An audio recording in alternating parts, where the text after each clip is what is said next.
Hey guys, we're going to be checking out the gaming performance for the all-new HTC One M8. Now, unfortunately, I don't have this device rooted, so I can't run the FPS meter, but what I will be having is a GPU monitor and a CPU monitor, so you can see exactly what the hardware is doing. Now, in terms of the specs, it comes with a Snapdragon 801 processor. The CPU is clocked at a maximum of 2.3 GHz. The GPU is the Adreno 330, and that's clocked at a maximum of 578 MHz.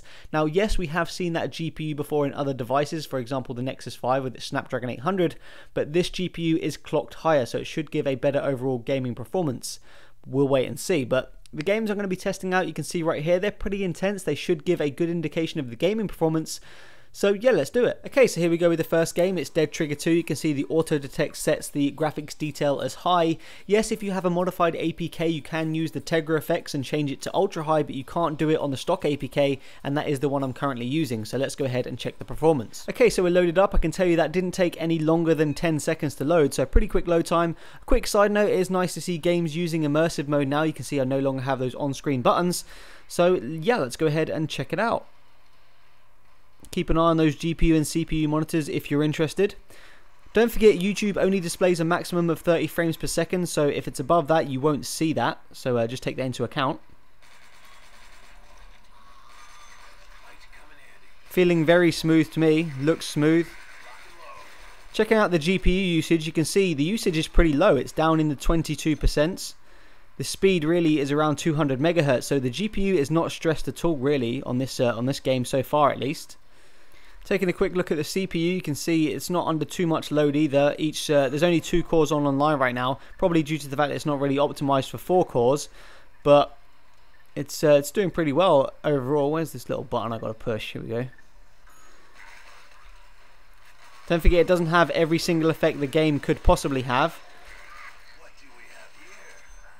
Again, checking out the GPU, it doesn't seem stressed at all. Really, it's going to a maximum of 320 MHz, nowhere near the absolute maximum. So the way this level has played, it's been buttery smooth. The frame rates are very, very smooth. And you can see the GPU usage isn't even breaking a sweat. It really hasn't gone above 25%. The CPU, on the other hand, has been a little bit more active. We've seen pretty much 2 cores online the whole time, and it has gone up to around 2 GHz, but it's been buttery smooth. There's absolutely no problems. Very, very smooth gameplay so far. Next up, we got Asphalt 8. Again, the graphics are on their highest possible settings. I do believe this game has a 30 frames per second frame limiter that I can't turn off, so keep that in mind. Let's see how it does. Taking a quick look at that GPU usage, you can see it's a little bit higher than we had on Dead Trigger. It's around 36 to 40% instead of 20%. The GPU speed is still around 320 MHz though, so it's still not really decided it needs to up its frequency. It's still not really sweating too much with this game. Once again, this game looks absolutely fantastic on this display, and thanks to the immersive mode on KitKat, we can hide those buttons, which is pretty sweet.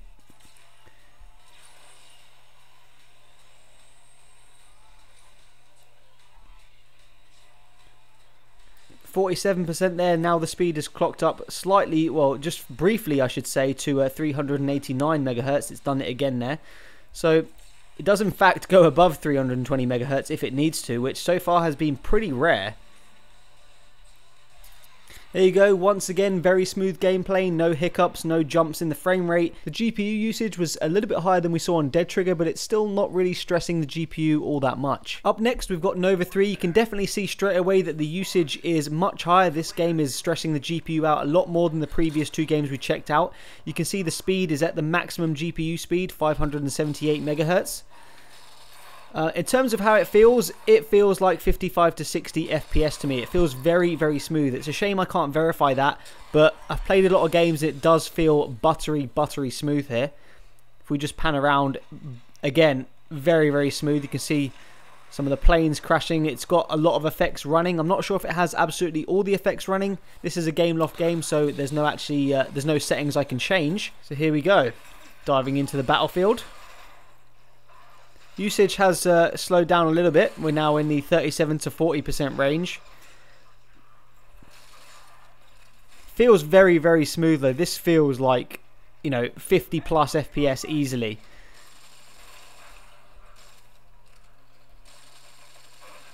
Everything again looks great. Looks very sharp on this display, as you'd expect from a 1080p display.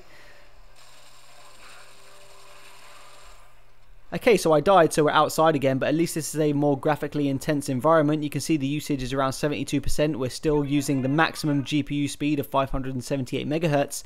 But even though we can definitely see some more stress on the GPU side, it hasn't slowed down at all. It's still very, very buttery. It actually feels smoother than the other two games I played.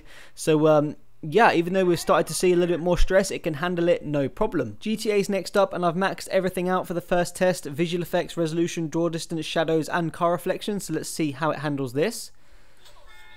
Here we go. So don't forget, this game has a 25 frames per second cap anyway, which I can't change. So you're not going to get above 25. But this definitely feels slower than that. You could definitely see some pretty large lag there. But one of the interesting things is you'll notice the GPU usage isn't exactly at 100%, but if you look at the CPU side, you'll see that CPU 1 is maxed out at 100%, but CPU 4, definitely some lag there, CPU 4 is only around 5%. So really it's only using one core, which is probably why we're seeing a lot of lag, which is a bit of a shame. It's definitely not sharing that workload across the CPUs, which is definitely going to cause you some problems playing at absolute maximum settings. But this is definitely, you can see when a lot of cars are around, this is definitely dropping, I'd say, into the 14s, 15s. Gets difficult to play when there's a lot of action going around. So I'm just going to go ahead and dive into the settings here. And all I'm going to do actually is change the visual effects to medium. So I've only taken it down a notch. Everything else I'm going to leave at 100% just to see what happens. And so already I can tell you the frame rate is definitely higher. It feels like it's around the 20s easily. Let's just move that back over there. When it goes past the cars again, it did lag a little bit there. So this game's a bit of a strange one in my opinion. You can definitely see the GPU usage is not maxed out at 100%, but there's definitely more lag in this game than I saw in any of the other games I previously tried. And I do think that's because the CPU is basically just using one core, and I guess that's due to the game optimization. Setting the visual effects to medium definitely seems to have smoothened out the gameplay. It seems to be a lot more consistently in the 20 plus range in my opinion, and that's with all the other settings maxed out as well. So it's definitely got the power for this, but I'll let you guys make your mind up on this one because it's kind of a strange one. Lastly, we have Riptide GP2 again. All of the graphical settings are set to the absolute maximum I could possibly do. So here we go.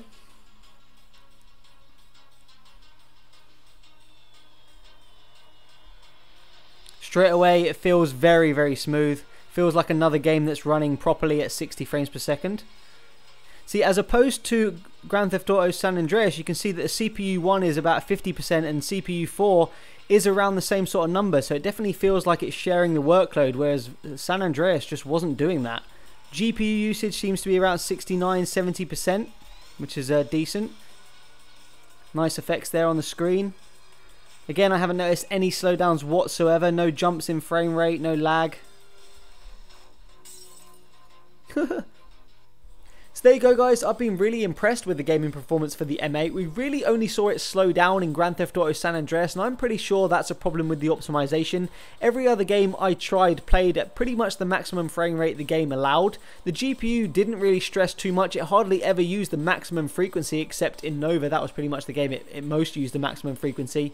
In terms of the heat, it's definitely warmer than if I wasn't playing games, but that's pretty obvious. It's definitely not uncomfortable or hot, so that's a good sign there. This has been the smoothest Android device I've used in terms of gaming so far. So yeah, let me know what you guys think. Peace out.